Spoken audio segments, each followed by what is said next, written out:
Hello dear student, welcome to physics नमा। आज के इस वीडियो में हम लोग क्लास 11 फिजिक्स का चैप्टर लॉज ऑफ मोशन का एक्सरसाइज 5.35 को सॉल्व करेंगे। यह एक्सरसाइज एनसीईआरटी क्लास 11 के बुक से लिया गया है। A block of mass 15 kg is placed on a long trolley. एक ब्लॉक है जिसका मास 15 kg है और यह ट्रॉली पर रखा गया है। The coefficient of static friction between the block and the trolley is 0.18 और ब्लॉक और ट्रॉली के बीच का जो कोएफिशिएंट ऑफ स्टैटिक फ्रिक्शन है वह 0.18 दिया गया है। The trolley accelerate from rest with 0.5 metre per second square for 20 second and then moves with uniform velocity. और यह अभी रेस्ट पर है। इस पर फोर्स लगाने के बाद इसका जो एक्सेलरेशन है वह 0.5 मीटर पर सेकेंड है, पर सेकेंड स्क्वायर है और यह 20 सेकेंड तक 20 सेकेंड के बाद फिर यह यूनिफॉर्म वेलोसिटी के साथ मूव करता है। तो discuss the motion of the block as viewed by A. अब हमें इसका जो मोशन है ब्लॉक का उसको हमें डिस्कस करना है और दो ऑब्जर्वर द्वारा इसका मोशन को देखा गया है। और दोनों ऑब्जर्वर, एक है stationary observer on the ground, यह जो स्टेशनरी ऑब्जर्वर है ग्राउंड पर है और तो ये हमें बताना है कि यह क्या ऑब्जर्व करता है ये इस ब्लॉक के वेलोसिटी के बारे में। और दूसरा N observer moving with the trolley. और दूसरा, अगर यह ऑब्जर्वर इस ट्रॉली पर आ जाए और वो इसके साथ ही मूव करे तो वह क्या ऑब्जर्व करेगा ब्लॉक के मोशन के बारे में, तो उसको हमें बताना है। तो आइए हम लोग देखते हैं।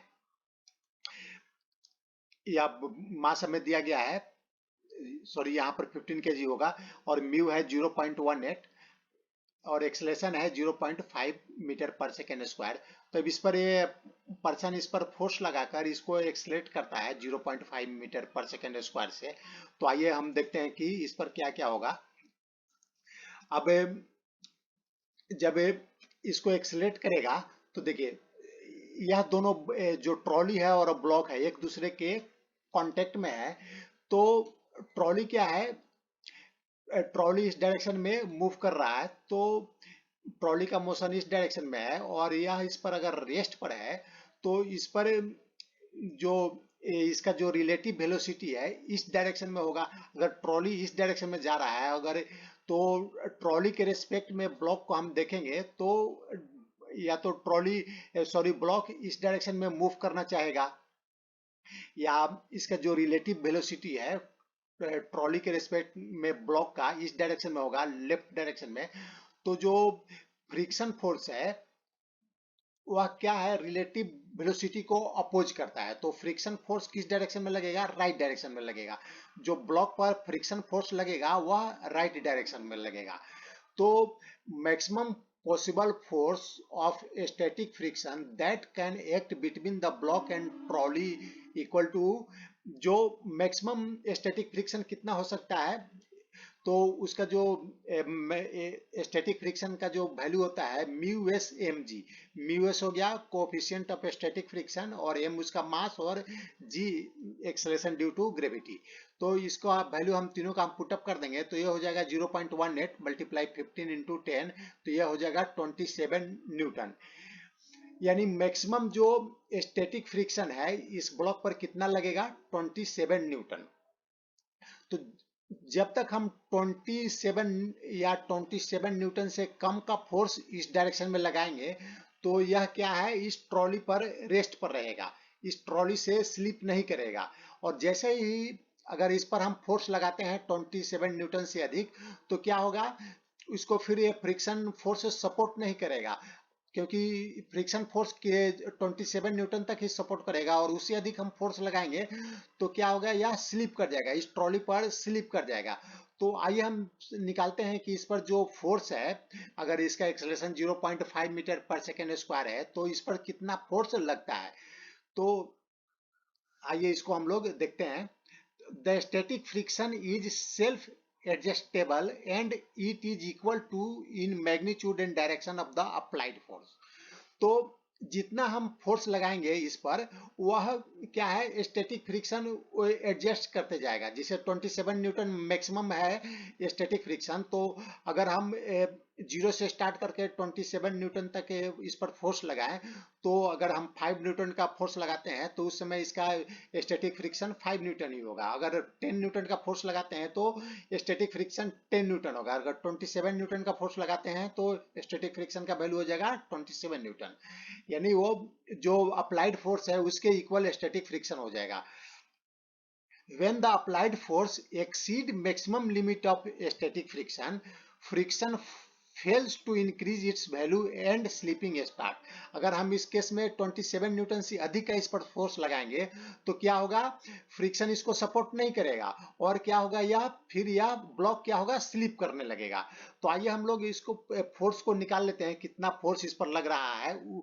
तो फोर्स एक्सपीरियंस बाय ब्लॉक, अगर इस ट्रॉली का acceleration 0.5 metre per second square है तो इस ब्लॉक का भी एक्सेलरेशन कितना होगा, 0.5 मीटर पर सेकेंड स्क्वायर ही होगा।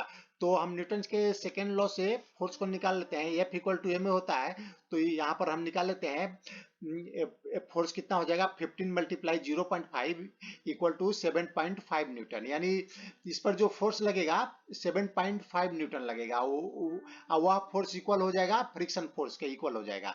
तो यहाँ हम देख रहे हैं, क्या देख रहे हैं कि मैक्सिमम में जो फ्रिक्शन फोर्स है 27 न्यूटन है, और यानी हम 27 न्यूटन तक का फोर्स लगाकर इसको हम रेस्ट पर रख सकते हैं। तो 27 न्यूटन से कम ही फोर्स लग रहा है, तो यानी यह क्या ब्लॉक इस पर रेस्ट पर रहेगा, यह स्लिप नहीं करेगा। Force experienced by block is less than frictional force. It will remain stationary with respect to trolley. For an observer on the ground, block appears to move with same acceleration as trolley. तो जो ground पर यह person है उसको यह जो block है कैसा दिखाई देगा कि यह भी ब्लॉक भी जितना ट्रॉली का एक्सेलरेशन है उसी एक्सेलरेशन के साथ यह भी मूव कर रहा है, क्योंकि यह ट्रॉली के रेस्पेक्ट में यह रेस्ट पर है, तो सेम एक्सेलरेशन से यह भी मूव कर रहा है। ये इस पर्सन को, जो ग्राउंड पर पर्सन है उसको यह दिखाई देगा। अब हम सेकेंड पार्ट को देखते हैं, discuss the motion of the block as viewed by an observer moving with the trolley. अगर अब ऑब्जर्वर क्या है, इस ट्रॉली पर आ गया तो इसको हम ऑब्जर्वर के रेस्पेक्ट में यह ब्लॉक क्या होगा, कि मोशन उसका कैसा होगा। तो देखिए इस केस में क्या होगा, जितना ब्लॉक का जो एक्सेलरेशन है उस सेम एक्सेलरेशन इस मैन का भी है और इस ट्रॉली का भी है, यानी ऑब्जर्वर का, ट्रॉली का और ब्लॉक का सभी का जो एक्सेलरेशन है सेम है। तो अगर यह ऑब्जर्वर अगर इसको देखेगा तो क्या लगेगा कि यह रेस्ट पर है, यह मूव नहीं कर रहा है। इसके पहले वाला ग्राउंड पर देख रहा था तो उसे क्या लग रहा था कि 0.5 मीटर पर सेकेंड स्क्वायर से यह मूव कर रहा है, और लेकिन इसको अभी रेस्ट पर मालूम चलेगा। For an observer moving with the trolley the block appears to be stationary as there is no relative motion between him and trolley and the block।